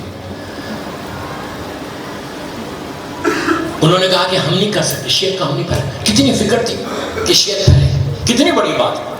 انہوں نے ایک عالم دین کو بلایا مشہد مقدس سے، اللہ ہم کو زیارت نصیب کرے انشاءاللہ. مشہد مقدس سے عالم آیا. اس وقت اکبر جو ہے لاہور میں تھا، لال قلعہ بنوانا تھا لاہور میں. یہ سیدھا لے کے ان کو پہنچ گئے. ان کو بتا دیا بھائی تقیہ میں رہنا ہے، اپنے مذہب کو بولنا نہیں ہے کہ تم رافضی ہو. سیدھا پہنچ گئے. اکبر سے ملاقات ہے، اتنا بڑا بادشاہ، ملاقات ہوئی. چند منٹ میں اکبر جیسا حاکم ظالم اتنا امپریس ہوا ان سے، اتنا ملوم ہوا. اس نے کہا یار کیا بڑا عالم ہے. پھر یہاں میرے مولا کا جملہ مجھے یاد آیا. میرے مولا علی کہتے ہیں کہ انسان زبان کے نیچے چھپا ہوا ہے، زبان کھلی تو پتا چلا عالم ہے یا جاہل ہے. میرا مولا بولتا کہ تم زبان کے نیچے چھپے ہوئے. اس نے کہا یہ تو اتنا بڑا عالم ہے. اس نے کہا آپ کشمیر جائیں گے؟ انہوں نے کہا کہ میں آیا ہوں تو جاؤں گا. یہ جو کارگل کی پوری شیعت ہے نا، 90% ان کا کنٹریبیوشن ہے. چلے گئے پوری کشمیر میں شیعت کو پھیلایا. اکبر واصل جہنم ہوا، جہانگیر حاکم بن گیا. جہانگیر کا جو چیف جسٹس تھا، جیسا اپنے سپریم کورٹ کا چیف جسٹس ہوتا نا، چیف قاضی جس کو بولتے ہیں، وہ ریٹائرڈ ہوا. تو اس نے پوری مہر امپائر میں نگاہ ڈالی. تو ان کو کوئی، اس کو کوئی نظر نہیں آیا. یہی جو مشہد مقدس سے عالم آیا تھا کشمیر میں جو تھا وہ نظر، اس کو بلایا، ان کو بلایا. میں شارٹ کر رہا اس کو بلا کے جہانگیر نے کہا سنو میرا چیف جسٹس ریٹائرڈ ہو گیا، تم بن جاؤ گے چیف جسٹس، تم قاضی بن جاؤ گے. انہوں نے کہا آفر تو اچھا ہے. کہا میں بنوں گا لیکن ایک کنڈیشن کہ میں اسلام کی جو 4 فقہ ہے نا، حنفی، مالکی، شافعی، حنبلی، میں یہ جو فیصلے کروں گا یہ 4 فقہ سے کروں گا. اس نے کہا مجھے کوئی پرابلم نہیں، 4 فقہ سے. اس وقت فقہ جعفری نہیں تھی. لیکن آپ سوچو ہمارا عالم صرف اپنے فقہ کا ماہر نہیں تھا، مسلمانوں کی یہ 4 فقہ کے اوپر عبور تھا. سارے فیصلے فقہ جعفری سے کرتے تھے. کبھی حنبلی میں ملاتے، کبھی مالکی میں ملاتے. ایسا نہیں ملاتے تھے، ان کے علماء بھی بیٹھے ہوئے ہیں، ایسا نہیں ان کے مسلک میں ہے کر ملاتے تھے. لیکن پلیز غور سے سنو، لیکن چند مہینے گزرے تھے یا چند سال گزرے، جتنے وہاں پہ علماء تھے مسلمانوں کے، ان لوگوں کو اتنا شک تھا. وہ کہتے تھے یہ رافضی معلوم ہوتا ہے، یہ رافضی معلوم. ہنسو نہیں، کیسے معلوم ہوتا ہے؟ یہ میسیج ہے یوتھ کا. کہتے ہیں یہ رافضی معلوم ہوتا، اس کے اخلاق اتنے اچھے ہیں. تو دشمن بھی بولا کہ رافضی کے اخلاق اچھے ہیں. یہ سیرت معصومین ہے. میں بار بار بولا اللہ کے رسول کی سیرت بتائی ابھی آپ کو، کہ اس کے اخلاق اتنے اچھے ہیں. یہ اتنی میٹھی زبان بات کرتا، یہ اتنا سافٹ سپوکن ہے، اس کو کبھی غصہ نہیں آتا، ایک ایک جملہ میری ایک ایک مجلس ہے، میں کیا کروں؟ ایک دن کیا ہوا، دعوت تھی کھانے کی، سارے علماء بیٹھے ہوئے تھے، اور سے سنو، ویری انٹرسٹنگ، سارے علماء بیٹھے، 53 یا 54 یا 55 علماء تھے، اور بھی لوگ، یہ اپنے قاضی صاحب بھی تھے۔ قاضی صاحب نے ذکر آیا میرے مولا کا، مولا کا جیسے ذکر آیا ان کی زبان پہ آیا علیہ السلام، لازم ہے نا، میرے مولا کا ذکر خالی کوئی علی بولتے تو میں تو فوراً بولوں گا علیہ السلام۔ عرب میں کیا بولا جاتا؟ سلام اللہ علیہ، فوراً بولتا، عرب پورا ایسی کرتے، انہوں نے علیہ السلام، بس علیہ السلام نہیں کہہ سکتے تھے اس زمانے میں، انہوں نے جیسے ہی کہا علیہ السلام سب کے کان کھڑے ہو گئے، کہا یہ تو آپ جی ہے، علی دیکھو کیا جہالت اور کیا زمانہ تھا، کہا کہ یہ تو علی نہ نبی ہے نہ رسول، نبی ہے نہ رسول، ان کو اس نے کیسے کہا علیہ السلام؟ معاذ اللہ اس نے توہین رسالت کی ہے اور یہ واجب القتل ہے۔ علیہ السلام کے اوپر ایک دستاویز بنایا، جہانگیر کو لے جا کے دے دیا، کہا اس کو بلا، پوچھو ایک تمہارے قاضی کو اس نے کیسے کہا علی کو علیہ السلام۔ اب سوچو کیا زمانہ تھا، جہانگیر پاگل کریزی نہیں تھا، کریزی تھا اس لیے علی کے خلاف تھا، عالم ہوتا تو نہیں ہوتا، اس نے فوراً بلا لیا۔ اب سنو، 2000 آدمی دربار میں بیٹھے ہیں، جہانگیر تخت پہ بیٹھا ہوا ہے، یہ سارے علماء بیٹھے، اور اتنی بڑی پوسٹ پہ پورے ملک کا چیف جسٹس ہے، یہ انٹر ہوئے، جیسی دربار میں انٹر ہوئے، ایک شیعہ عالم تھے جو تقیے میں تھے، وہ ان کے قریب آئے، قریب آ کے کہا قاضی صاحب آپ یہ بول دیں کہ آپ نے بولا ہی نہیں۔ اس زمانے میں ایک ٹیپ ریکارڈر ایک کیمرہ کچھ بھی نہیں تھی، آپ جھوٹ بول دیں، جان بچ جائے گی، آپ بولتے میں بولا ہی نہیں علیہ السلام، یہ جھوٹ بول رہے۔ آپ سنو جملہ سننا، جب انہوں نے ایڈوائز دی عالم دین ہے وہ بھی کہا کہ آپ بولتے ہیں کہ آپ نے بولا ہی نہیں علیہ السلام، آپ نے بولا نہیں، آپ کی جان بچ جائے گی۔ پلٹ کے کہا میں جھوٹ نہیں بولتا، اللہ کیا سنا اللہ، کہا میں جھوٹ نہیں بولتا، کتنا یقین ہے اپنے ایمان کی ذات کے اوپر کہ اگر میں حق میں ہوں تو why should I say lie؟ میں انگلش میں بولوں، اردو میں بولوں، جھوٹ کیوں بولوں؟ جب میرے ایمان میں مجھے بھروسہ ہے، میں نے علی کو علیہ السلام بچانے والا وہ ہے، ایسے یقین کو بنا کرو۔ کہا میں جھوٹ نہیں بولتا، سیدھا جہانگیر کے پاس سب بیٹھے، اب تصور کرو خالی، اس ظالم کرسی پر اس نے تو دیکھ کے کہا قاضی تم نے علی کو علیہ السلام کہا؟ انہوں نے کہا یس آئی سیڈ، انگلش میں نہیں بولا، وہ تو میں بول رہا ہوں، کہا ہاں میں نے بولا۔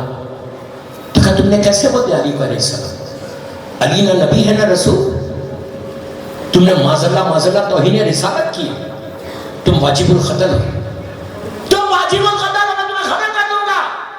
ڈیموکریسی نہیں ہے جیسے انڈیا میں، وہ کنگڈم ہے، بادشاہت ہے، ایک لمحے میں قتل ہو گئے، کہا میں تجھے خبر کر دوں گا، ٹھیک ہے جب تیری مرضی تو بادشاہ ہے۔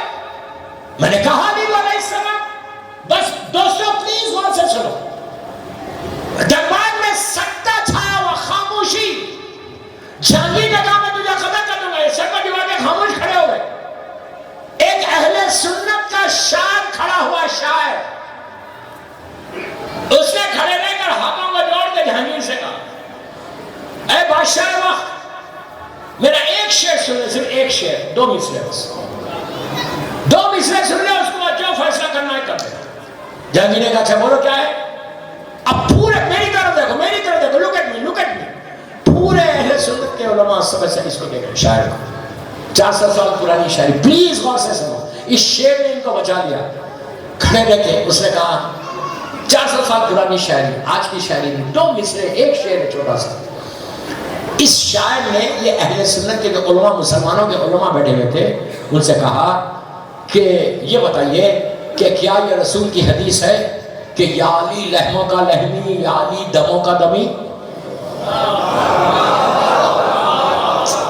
اور حدیث کسا میں یہ حدیث ہے، یہ کب کی حدیث ہے؟ قدیر کی حدیث ہے. جب میرے مولا کو ہاتھوں میں بلند کر کے رسول نے کہا کہ من کنتو مولا بسم اللہ الرحمن الرحیم من کنتو مولا فاز علی مولا، اس کے بعد وہ آیت آئی الیوم اکملت لکم دینکم اتممت علیکم نعمتی ورضیت لکم الاسلام دینا. پھر اللہ کے رسول نے دعا کی کہ یا علی لحموں کا لحمی. کیا مطلب ہے اس کا؟ کہ یا علی تمہارا گوشت میرا گوشت ہے، یا علی دموں کا دمی تمہارا خون بلڈ میرا بلڈ ہے. تو ان مسلمانوں سے پوچھا کہ رسول نے کہا تھا، انہوں نے کہا تھا حدیث ہر کتاب میں. یا علی لحموں کا لحمی یا علی دموں کا دمی ہر کتاب میں حدیث ہے. جو ہے ان کے خواب و خیال میں نہیں ہے کہ اب ہونے والا کیا ہے. انہوں نے ایکسپٹ کر دیا، جب ان علماء سے ایکسپٹ کرا دیا تو اب یہ شاعر جہانگیر کی طرف پلٹ کے کہا 200 سال 400 سال پرانی شاعری غور سے سننا. ایک شعر ہے اس کے بعد ان کو راحت نہیں، غور سے سنا. شاعر نے کہا کر لحموں کا لحمی حدیث نبوی ہے، کر لحموں کا لحمی حدیث نبوی ہے، تو پھر بے صلی علی آل نبی بے ادبی ہے.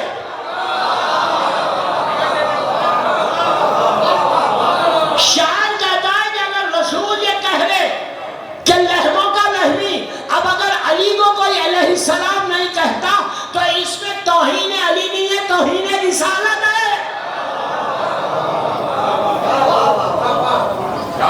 ان دو مصروں نے ان علماء کے منہ کو خاموش بٹھایا.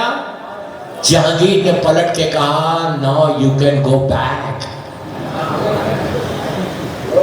اب آپ واپس جائیے، اب آپ قتل نہیں ہوں گے. انہوں نے کالر کو یوں کیا. علی والا اسٹائلش ہوتا نا، نہیں ہوتا. یہ سیدھا گھر آئے، گھر آ کے انہوں نے نوک کیا دروازے کو. غور سے سنو، دروازے کو نوک کیا. ان کی بیوی نے دروازہ کھولا، ان کو ایسا دیکھا، اس لیے کہ یہ جاتے وقت بول کے گئے تھے کہ شاید میرا قتل ہو جائے گا، تم بیوہ ہو جاؤ گی، میں جہانگیر کے پاس جا رہا ہوں. جیسی بیوی نے ان کو دیکھا شی و شاک، اللہ کا شکر ادا کیا. کہا فضل اندر آئیے، دروازہ بند کیا، کہا بیٹھ گئے. بیٹھ گئے. اب اصل یہ عورت کا رول ہے. میں لاکھوں سلام کر رہا ان کی بیوی کو. اب ان کی بیوی نے پلیز غور سے سنو، عورتیں کے لیے بولو ایسی لڑکی ہونا چاہیے. اس لیے کہ جب تک عورت کی سپورٹ نہ ہو مرد کچھ نہیں کر سکتا. آپ لوگ اتنا ڈر کے کیوں بے شک بول رہے ہیں؟ میرٹ میں کر سکتے ہیں وداؤٹ وائف سپورٹ. جو بیچلرز ہیں ان کو تو پتہ بھی نہیں. آپ 1 سے 2 دفعہ کھانے پہ نہیں بلا سکتے یار. بلا سکتے ہیں، کسی کو دعوت دے سکتے ہیں. 1 سے 2 دفعہ بلائیں گے تو اس کے آئی بروز ایسے کھڑے ہو جائیں گے، پوچھیں گے واٹ آر یو ڈوئنگ. بغیر پرمیشن کی اتنی دعوتیں کیسی؟ یاد رکھو، مہمان اگر تمہارے گھر آ کے روٹی کھا رہا نا تو یہ مت سمجھے تم کھلا رہے. ہماری طاقت نہیں کسی کو روٹی کھلانے کی. آنے والا خود اپنے رزق کو دے کے آ رہا، اور جب تمہارے دسترخوان سے اٹھ کے جا رہا تو تمہاری گھر کی بلاؤں مصیبتوں کو لے کے جا رہا. اب کل سے سارے میرٹ والوں کی دعوتیں فکس ہو گئی. میں اپنی دعوت کی بات نہیں کر رہا، میں رات میں مجلس کے فوراً بعد میں جا رہا. تو یہ مت سمجھو میں اپنی دعوت کی بات کر رہا تھا. میں آپ کی دعوت، ہمیشہ اپنے دسترخوان پہ بلاؤ، ہمیشہ اپنے دسترخوان پہ روٹی رکھو. تو یہ واپس آئے. آنے کے بعد انہوں نے بیوی نے ان سے کہا بٹھا کے، یہ نہیں کہا بیوی نے، یہ نہیں کہا کہ قاضی اب گھر میں بیٹھ جاؤ، جان بچ گئی، مجھے دیکھو میرے بچوں کو دیکھو، تم اکیلے تھوڑی رہ گئے. کیا بول رہا میں؟ شیعت کی تبلیغ کے لیے تم اکیلے رہ بیٹھ جاؤ گھر میں، بہت ہو گیا، ورنہ میں بیوہ ہو جاتی، بچے یتیم ہو جاتے. کیا عورت تھی کہ ان کی وائف نے کہا کہ ڈونٹ وری، اب تک جتنا کام کرتے تھے اس سے زیادہ کرو، میری پوری سپورٹ ہے، احباب کے لیے کام کرو، میں بھی سپورٹ کر رہی تمہاں کو۔ ایسی بیوی ہونا۔ 12 سال کام کیا، ایک کتاب لکھی، اس کے شارٹ کرنا میرا وقت ہو گیا، کتاب لکھی مجالس المومنین، 2 روایتیں ہیں، 14 معصومین کی سوانح حیات ہے، یہ کتاب پکڑی گئی، یہ تو کنفرم تھا کہ یہ رابضی ہے۔ جہانگیر کے سامنے پہنچی، جہانگیر نے ایک کمرہ، میں نے بہت شارٹ کر دیا اس کو، پہنچا جہانگیر نے اسی انداز سے، سنو غور سے سنو، ویسی دربار بھرا ہوا، یہ دربار میں انٹر ہے، وہی عالم دین جو 12 سال پہلے بولا تھا کہ جھوٹ بول دو، آج ان محبت میں آ رہا، ان کی محبت میں آ کے ان سے کہا قاضی جا کے معافی مانگ لو، سوری بول دو جہانگیر کو، جہانگیر کو سوری بول دو، تمہاری جان بچ جائے گی۔ اب ان کا جواب سن لو۔ دوستوں، زندہ رہنا کون نہیں چاہتا؟ کوئی مرنا چاہتا ہے؟ ان کی ایج تھی صرف 52 برس کی، جب اس نے کہا معافی مانگ لو تمہاری جان بچے گی، تو پلٹ کے کہا نہیں، معافی نہیں مانگوں گا، آج میری شہادت انڈیا میں شیعت کو مضبوط کرے گی۔ کیا بات ہے، جذبہ دیکھو۔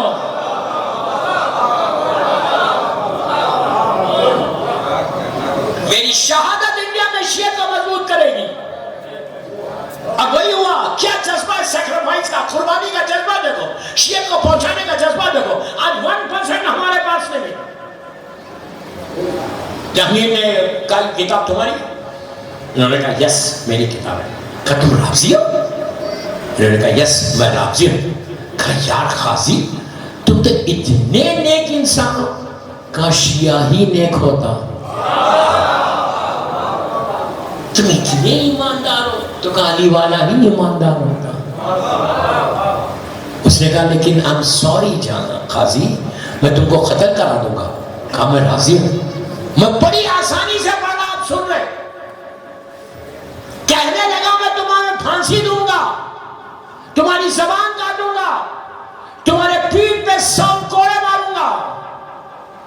کہا میں راضی ہوں، کتنی آسانی سے میں نے بولا، آپ نے سن لیا۔ زبان کوئی کاٹے، جرم کیا ہے؟ کوئی کرمنل تھا؟ کوئی چوری کی تھی؟ صرف ولایت امیر المومنین،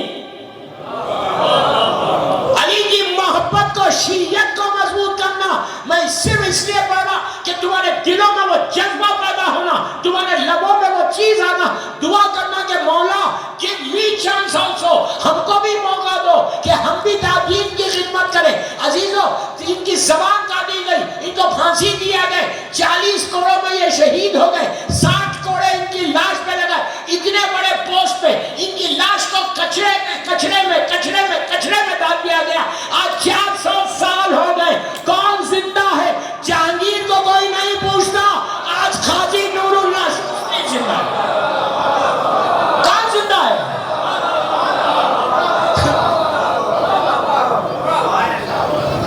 زندہ رہنا چاہتے میرٹھ میں زندہ رہنا چاہتے تو do something for امام علی، do something for امام حسین، کوئی کام کرو مولا کے لیے، خالی بیٹھ کے فاتو وقت ضائع مت کرو، اس نکڑ پہ کھڑے، اس نکڑ پہ، اس نکڑ پہ۔ سوچو میں کیا بول کے جا رہا آج، زندگی رہی تو پھر آپ سے ملاقات ہوگی۔ میں انکمپلیٹ نامکمل مجلس پڑھ کے جا رہا، کیا کروں، وقت ہو گیا۔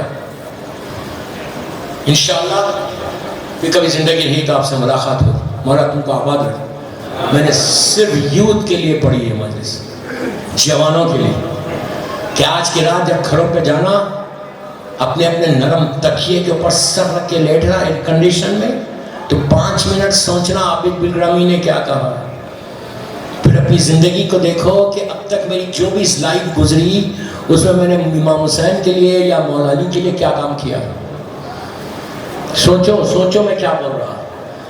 آج جہانگیر کا نام نہیں ہے، اس کی حکومت تھی، بادشاہ تھا، جس کا لاشا کچرے میں تھا نا، 3 دن کے اندر شہزادی نے دفن کروایا۔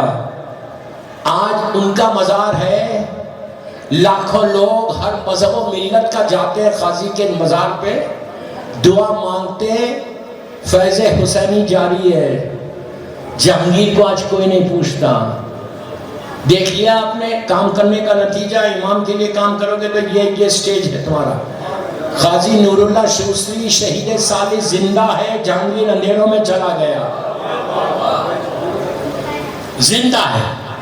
اپنی نماز شب میں فاتحہ جب پڑھو نا تو قاضی نور اللہ شوستری پہ بھی پڑھو. نماز شب میں ان کا نام لو. اللہم اغفر سید نور اللہ شوستری. ان کا کنٹریبیوشن ہے, ان کا احسان ہے شیعت کے اوپر. قاضی نور اللہ شوستری کی مغفرت اور سارے علماء, ذاکرین, مجتہدین, مراجع, مومنین, مومنات, میرٹھ کے سارے مرحومین کی مغفرت کے لیے ایک باواز بلند صلوات میں.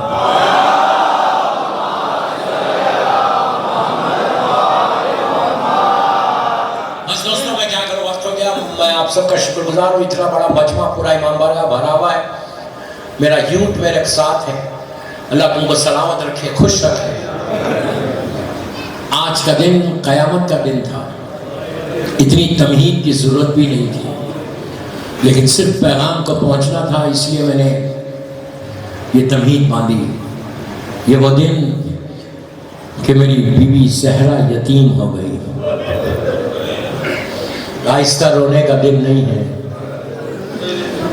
اس لیے آہستہ رونے کا دن نہیں ہے کہ اس بیوی کو ظالموں نے یتیم کیا. یہ اسلام کی پہلی یتیمہ ہے جس کو رونے نہیں دیا. یہ ظالم مسلمان آ کے کہتے تھے یا علی فاطمہ سے کہو یا دن میں روئے یا رات میں روئے. ان لوگوں نے آ کے بیٹی کو باپ کا پرسہ نہیں دیا, بلکہ کیا کیا, دروازے کو جلا دیا. عزیزو, اللہ کا رسول کا سایہ اٹھا, مولا حسن کا سایہ اٹھا. آج کی مجلس میں 2 تابوت آئیں گے آپ کے سامنے. تابوت کے ساتھ ضرور چلنا, اس لیے کہ ہو سکتا کہ اس دونوں تابوت کے ساتھ رسول کا وہ بیٹا جو پردے میں ہے, امام مہدی بھی ساتھ چل رہے ہو. آج جب تم تابوت اٹھانا تو فاطمہ تم کو دعا دے گی. جب آخری وقت آیا, اللہ کا رسول ایک لمحے کے لیے بھی یہ برداشت نہیں کرتا تھا کہ میری مظلوم شہزادی کی آنکھوں میں آنسو آ جائے. آخری وقت جب آیا تو آپ کا سر مبارک بیٹی کے زانوں پہ تھا. بیٹی سر پہ ہاتھ رکھتی, ماتھے کو چومتی, پیار کرتی کہ میرے بابا کیسے غش میں چلے گئے. عزیزوں, کچھ دیر کے بعد دخل الباب ہوا. پوچھا کون, تو کہا رسول سے ملنے آیا. بی بی نے کہا میرے بابا کی طبیعت صحیح نہیں ہے, چلا جا. تھوڑی دیر کے بعد پھر آیا, وہی جملہ. تیسری مرتبہ ذری سی آواز اس کی بلند ہو گئی. بلند ہونا تھا, فاطمہ کی آنکھوں میں آنسو آ گئے اور آنسو رخسار رسول پہ گرے. رخسار رسول پہ گرنا تھا, فوراً غصے فاقہ ہوا. آنکھوں کو کھول کے کہا بیٹی ابھی میں زندہ ہوں, کس نے رلا دیا؟ رسول سے میں ہاتھوں کو جوڑ کے بولوں یا رسول اللہ, یہ گوارا نہیں تھا کہ بیٹی کی آنکھوں میں آنسو آ جائے. ذرا آ کے دیکھیے 3 دن کے بعد کہ جلتا ہوا دروازہ فاطمہ پہ گرایا جا رہا. آہستہ نہیں رونا, ایسا پرسہ دو کہ آج فاطمہ دعا دے. ہو سکتا ہے یہ مجلس میں میری شہزادی بیٹھی ہے, بابا کا پرسہ لے لے, اپنے بیٹے حسن کا پرسہ لے لے. پھر وہ لمحہ آیا, ملک الموت اندر آیا, اس لیے کہ رسول نے کہا بیٹی یہ وہ ہے کہ جو کسی سے اجازت نہیں لیتا, یہ تمہارے دروازے کا کی فضیلت ہے, بیٹا اجازت دے دو. اس کو اجازت ملی, وہ اندر آیا. دوران گفتگو اللہ کے رسول نے بی بی ہے، مولا ہے، دونوں شہزادے شہزادیاں سب آ کے کھڑے ہو گئے. میری مظلوم بی بی بابا کے پیندی کھڑی ہوئی ہے، سب کھڑے ہوئے. رسول نے چاروں طرف دیکھا اور دیکھ کر کہا السلام علیکم یا اہل بیت نبوہ و معدن الرسالہ. یہ کہنا تھا. فاطمہ نے چادر کو اتارا، باپ کے قدموں سے لپٹ گئی، کہا بابا میں یتیم ہو گئی بابا. عزیزو، مولا علی نے اور فضہ نے بڑی محبت سے فاطمہ کو ہٹایا. یہ دنیا کا دستور ہے کہ باپ کی میت پہ اگر بیٹی لپٹ کے روئے تو محبت سے ہٹایا جاتا، لیکن کربلا کی یتیمہ کو میں کیا کروں؟ 4 سال کا سن ہے، سکینہ باپ کے لاشے سے لپٹی ہے، شب تازیانے مارنا. سکینہ بم کربلا کے میدان میں تڑپ رہی کہ بابا میں یتیم ہو گئی. اللہ کے رسول کو غسل و کفن دیا گیا. میرے مولا نے نماز پڑھائی اور سرکار کو دفن کیا. کچھ دن گزرے، میری مظلوم شہزادی نے امام علی سے کہا کہ یا علی مجھے وہ کرتا دو جو بابا کے جسم پہ آخری وقت تھا. علی نے دینے میں تکلف کیا، پھر کہا ابو الحسن مجھے وہ کرتا دے دو.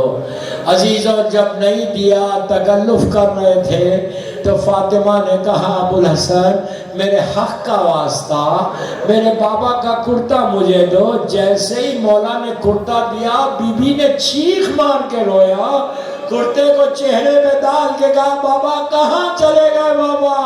عزیزوں، میں ہاتھوں کو جوڑ کے بی بی سے ایک جملہ بولوں کہ آج آپ کے پاس بابا کا کرتا ہے اور یہی مدینہ ہوگا. کچھ وقت کے بعد زینب کے ہاتھ میں کرتا ہوگا جو آپ کی لحد پہ لا کے رکھے گی اور کہے گی کہ اماں یہ وہ کرتا ہے جو میرے بھائی کے جسم پہ تھا، اس پہ تیروں کے نشان ہیں، اس پہ تلواروں کے نشان ہیں. آپ کی آوازیں بلند ہو گئی. مولا کوئی غم مت دے سوائے غم حسین کے. عزیزوں، مولا حسن سے ایک روایت ہے، بس بی بی کے لیے وہ روایت پڑھ کے وہ مجلس کو ختم کر رہا. آج مولا حسن کا بھی دن ہے. یہ وہ کریم امام کہ آج تک میرے مولا حسن کی لحد پہ کوئی چراغ نہیں ہے. دعا کرنا کہ میرے جنت البقیع پہ سایہ ہو جائے. میرا مولا حسن کی لحد پہ کوئی سایہ نہیں ہے، کوئی چراغ نہیں جلا رہا. ایسا مظلوم امام. مولا حسن کا ایک ذاکر تھا جو بڑی مصائب مولا حسن پڑھتا تھا. امام حسن اس کے خواب میں آئے اور آ کے کہا کہ اے ذاکر تو میری اصل مصیبت کو بیان نہیں کرتا جو پوری زندگی مجھے تڑپاتی رہی اور میں تڑپ تڑپ کے اس مصیبت کو یاد کر کے روتا رہا. ذاکر نے کہا مولا میں آپ کے سارے مصائب پڑھتا ہوں. آپ کو جو زہر دیا گیا ایسا شدید زہر تھا، آپ کے اوپر کئی حملے ہوئے، میں سارے پڑھتا ہوں. آپ کا لاشا گیا اور واپس آیا. مولا حسن بار بار ایک جملہ بول رہے تھے کہ تو میری اصل مصیبت کو بیان نہیں کرتا. ذاکر نے ہاتھوں کو جوڑ کے کہا مولا آپ ارشاد فرمائیں کہ آپ کی وہ کون سی مصیبت تھی جو پوری زندگی آپ رو رہے تھے. امام نے کہا ذاکر میرا 4 برس یا 5 برس کا سن تھا، میں دیکھ رہا تھا میری ماں کے اوپر جلتا ہوا دروازہ گرا رہا اور اس کے بعد چلتے ہوئے گئے اور ظالم کے ہاتھ میں تازیانہ تھا. میری ماں کو تازیانے سے مارا. میں دوڑتا ہوا گیا، ماں سے لپٹ گیا اور کہا میری ماں کو مت مارو، میری ماں کو مت مارو. مدینہ وہ جگہ جب بچوں کے سامنے ماں کو مارا گیا، کربلا وہ جگہ جب ماں کے سامنے بچوں کو مارا گیا. یہی حسن کا تابوت چلا گھر سے اور چل کے بی بی زینب نے خدا حافظ کہہ دیا. لیکن کچھ دیر کے بعد یہ تابوت واپس آیا. کیوں واپس آیا؟ بہنیں پریشان. لیکن اب جو تابوت آیا اس میں تیر پڑے ہوئے تھے. جب تیرے تھی تو اندر لے کر آئے حسین. عزیزو، تابوت میں سے امام حسن کی میت کو نکالا گیا. 11 تیر جسم تک آ گئے. زینب اور حسین بیٹھ کے بھائی کے لاشے سے تیروں کو نکالا. میں ہاتھوں کو جوڑ کے بی بی کو بولوں کہ بیوی یہ مدینہ ہے، یہ بھائی کے جسم سے تیر نکال لو، کربلا میں موقع نہیں ملے گا، آپ دیکھتی رہیں گی حسین کے لاشے پر تیر ہوں گے۔ عزیزوں جب تابوت گیا تو بہنوں نے خدا حافظ کہا، جنت البقیع میں دفن کر کے جب حسین آئے تو زینب نے اپنے دونوں ہاتھ بھائی کے گلے میں ڈال دیا، کہا بھیا حسین، بھیا حسن کو کام چھوڑ کر آ گئے، اب تابوت آئے تو ساتھ ساتھ جاؤ، ہو سکتا حسین تمہارے تابوت کے ساتھ ساتھ چلے۔